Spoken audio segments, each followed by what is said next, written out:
Hi, நான் Vinusha Rajasekar. S, ரொம்ப நாள் கழித்து வீடியோ போடுறேன்.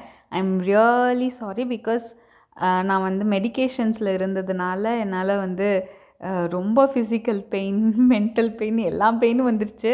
இப்போ I am very much better. All thanks to baking because like baking வந்து ஒரு தெரப்பி மாதிரி இருந்தது எனக்கு. And yeah, the good news is that நான் வந்து பேக்கிங் கிளாஸ் போகிட்டுருக்கேன்.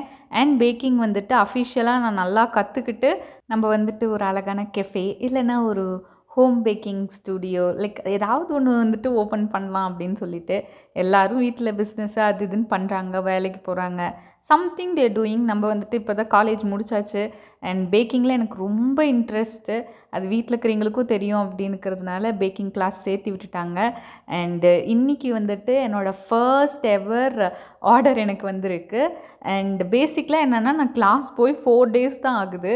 அதுக்குள்ளார எனக்கு பேசிக்ஸாக கொஞ்சம் கற்றுக் கொடுத்துட்டாங்க. அதில் வந்துட்டு நான் வெனிலா ஸ்பாஞ்சில் வந்துட்டு நடுவில் சாக்லேட் ஃபில்லிங்ஸ் மாதிரி வச்சு நான் வந்துட்டு ஒரு கேக் வந்துட்டு அயனார் அண்ணா தெரியும்ல, அவங்களுடைய டாட்டருக்கு வந்துட்டு பர்த்டே வருது, 4th பர்த்டேன்னு நினைக்கிறேன்.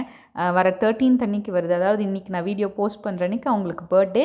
அவங்களுக்கு எல்லாருமே வந்துட்டு கமெண்ட்டில் பர்த்டே விஷஸ் பண்ணிவிடுங்க. ஸோ அந்த குட்டிக்கு வந்துட்டு வர்ணிகா குட்டி, ஓகேவா, வர்ணிகாவுக்கு பர்த்டே அப்படின்னுக்கிறதுனால நம்ம வந்துட்டு கேக் ஆர்டர் பண்ணியிருந்தாங்க. சரி, நீங்கள் தான் கற்றுக்கிட்டீங்கல்ல, எங்கள் பாப்பாவுக்கு வந்துட்டு ஒரு 1.5 kgs வந்துட்டு கேக் செஞ்சு தாங்க அப்படின்னு சொல்லியிருந்தாங்க. உங்களுக்கு என்ன இஷ்டமோ நீங்கள் செஞ்சு தாங்க அப்படின்னு சொன்னதுனால எனக்கு என்னென்னலாம் நான் அந்த 4 நாளில் கற்றுக்கிட்டேனோ அந்த டெக்னிக் எல்லாத்தையுமே போட்டு நான் வந்துட்டு கேக் செய்ய ஆரம்பிச்சிட்டேன். ஃபர்ஸ்ட்டு ஒரு நாள் நைட்டு வந்துட்டு என்ன பண்ணிட்டேன்னா, கேக் பேக் பண்ணி க்ரம் கோட்லாம் போட்டு வச்சிட்டேன். நெக்ஸ்ட் டே எடுத்து நான் வந்துட்டு அழகாக வந்துட்டு டிசைன்ஸ் போட்டுட்ருந்தேன். ஏன்னா எனக்கு வந்து கடைசி நிமிஷத்தில் எந்த ஒரு எதுவும் லைக் வந்துட்டு லேட் ஆக்கிடக்கூடாது அப்படின்னுக்கிறதுல ரொம்ப காஷியஸாக இருந்ததுனால அப்படி பண்ணிகிட்ருந்தேன்.